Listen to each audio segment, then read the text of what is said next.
Get out of the gutter. Get your head out of the gutter. Stop trying to make these boyfriends provide for you and take care of you when you could take care of yourself. Men provide for wives. That's it. Anything else is just extra. Describe it. Let's talk about it. A man only needs to provide for a woman when he is a husband, not a boyfriend, not a fiance. Woman, get out of the gutter. Get your head out of the gutter. Stop trying to make these boyfriends provide for you and take care of you when you could take care of yourself. You are not a wife. You guys are not one. You guys are not one. He has not choose you to be his wife. You guys are not one. So you being there saying, oh, a man, I need a providing man. We all need a providing man. Our father told us that we all need a providing man, but not only a providing man, a providing husband, not a boyfriend again, and not a fiance again. And don't be like, oh, well, if he can't provide as a girlfriend, how he's going to provide? Because he's supposed to prepare himself as a husband. He's supposed to prepare himself to get there, to be that providing man. Not provide for you and you taking out of his pockets. If he want to help and get, and his heart wants to help you in any situation, any given situation, all right. But at the end of the day, a husband's supposed to provide for a woman. He's not supposed to provide for a girlfriend or fiance. Yeah, I don't think this is a complex topic, and I think most men understand this. But right now, today in our society, make it seem like the minute I meet you, the minute I'm just trying to talk to you, I have to provide something. You want to see my value up front. You want to know, these are excuses you hear all the time, that I want to know that he can do this, he can lead. It's all about, hey, can you pay for this? You meet at the grocery store, you're supposed to pay for that in order to engage in a conversation with her. You meet at the gas station, you're not pumping her gas, you're not paying for the gas, then why are you talking to me? These are the conversations that you see online. And again, we're always going to try to make sure we have that delineation that we're saying, I don't think this is all women. I don't think this is a majority of women. It's just they kind of get quiet about it when, you know, this is a vocal minority. But because we take so many of our cues from social media, from the internet, this becomes the danger of becoming almost attached to that hive mind virus that women sort of download and all end up repeating the same talking parts again and again. You repeat it, you integrate into your life, and then this becomes an expectation that you have for men. It's the same thing when you say, all right, 6 feet, 6 figures.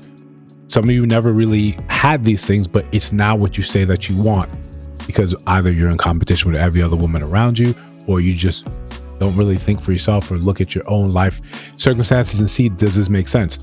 But back to topic. Provision is for the women in their lives, men. This is what men really believe. We try to take it back and make it seem, well, the community isn't stepping up. The community isn't protecting women. I'm not going to protect someone I don't know. I don't have, and you could say it's not a thing about being malicious. I don't have the resources. I don't have the capability to overextend myself to every single person, every single black woman in the world. I can't. It's unrealistic. We're going to use this to talk about, you know, several other issues, but one of those issues is whenever something goes wrong, whenever you see something about in the news recently about black men killing their wives or black women killing their fiancés or not fiancés, or just killing women, black women, you put it on the rest of us to say, this is because you're not doing something. What is it that I could do for a man that I don't know across the nation, in Virginia or in Baton Rouge? What can I do as a black man? I hold those around me accountable, those I associate with accountable. I hold them in high regard, higher esteem. I have higher expectations for them. That's my community. That's who I've chose to bring in.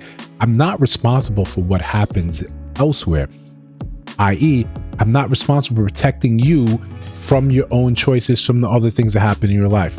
If I'm going through my life and I see you in danger, there's always going to be that risk assessment that says, can I do this safely? If not, let me get the authorities here that can do that. That doesn't make me less of a man. That makes me a pragmatic man in a time when those type of efforts aren't necessarily rewarded by the people that you're saving. Isn't this necessarily rewarded? We see so many instances of DV where you come and intervene and she goes right back to the man. She goes right back, or she defends him in the face of everything else. In this convoluted picture, I don't have time to suss out what is what. I'm going to leave it be. Just in the same context, because I just met you, I'm not now responsible for your bills, your maintenance, whatever type of title you want to put upon that. Those are your bills, your expenses, your life choices. I got you right here. And the expectation that you want what is supposed to be reserved for people that are protected For people that I'm supposed to build an entire legacy with, you want that up front. How come? Why? To us, it comes across and it reads as you just being sort of lazy, incompetent with your own life. But before we continue, like, comment, subscribe, hit that notification bell so you don't miss no uploads. We got lives happening this Sunday. I'm just going to start saying this Sunday whenever I drop videos, because hopefully we keep it, contextually going every Sunday. We got merch in store, so hype the video, share the video. So I think this is something that's very easy for men to understand. And we all often get confused. Why don't you get this? Why can't you understand it in the same sort of context? You want this sort of protection from the men in your life, the men in the community. And we get that.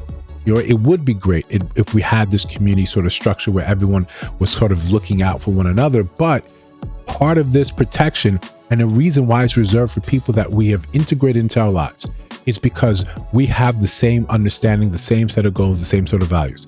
We're moving in this direction together. So why would I not pave the way as much as possible, make your life easier? Why would I not check in and say, let me remove this thing that may be a thorn in your side? Well, I'm doing this because we're in this race together. We're running this lane together. I don't know you. I don't care about you. You don't care about me. I just found you interesting. You look good, and I want to now talk to you. Now there's an expectation. I'm supposed to do this for you. You get a boyfriend and you said he has to do these things for me. Why? Where did you get that idea? And how quickly was it passed down that it makes sense in your life? Now, if you've had a life filled with this happening, I get that. I get it. Even in the convoluted sort of way, when you're like, well, my last boyfriend did that. Well, I'm not him and you're not with him, but this is your expectation. Maybe you're just that damn beautiful where this is what men have done in your life. These men who, for whatever reason, now that you're in front of me, it hasn't worked out. Why would I behave in the same sort of manner? Why would I not say, hey, I don't do those things because until you are worthy of them. You haven't lifted Thor's hammer, so I don't know. I don't have that quick little test right there for me. You have to, when you're integrated in someone's life, when you become his wife, then there's fealty, then there's responsibility, then there's authority. In that makeup, yes, now I'm responsible for you in trying to make your life better. I don't have the resources, the capability, the mental bandwidth to do that with everyone I just meet. Hey, we've been talking for a month and you expect me now to pay your rent? Where'd you get that from? And the men that go along with this, you're killing the game. You're absolutely killing the game. And I understand, because you've never been with a woman this beautiful. You're so afraid of losing her that you're going to acquiesce to everything that is said, every request that sends you away. This is how you end up in a situation where your pockets are being ran. Meanwhile, she's running someone else's pockets, because you believe this. You listened and said, hey, this is what you're supposed to do to keep a woman like me. You listen to that instead of saying, okay, great, have a nice life. The ability for you to say, I'm just going to leave you be, to detach, pick up the ball and go home. This is going to be your greatest weapon, the greatest thing you can do in a lot of these situations. Leave the provision to actual wives, people that have earned it, people that have kicked in, people that have proved themselves that they're worthy of that title. Until then, you don't get anything else. Me taking care of you, that's all me being nice. But none of that is a requirement, and we need to have that clear understanding. But listen, if you disagree, let me know down in the comments below. If you see other videos on the screen, check those out. Let me know your thoughts about those in those videos. And of course, if you listen to some of my voice now, you have not subscribed, I think you should. I'll see you in the next one.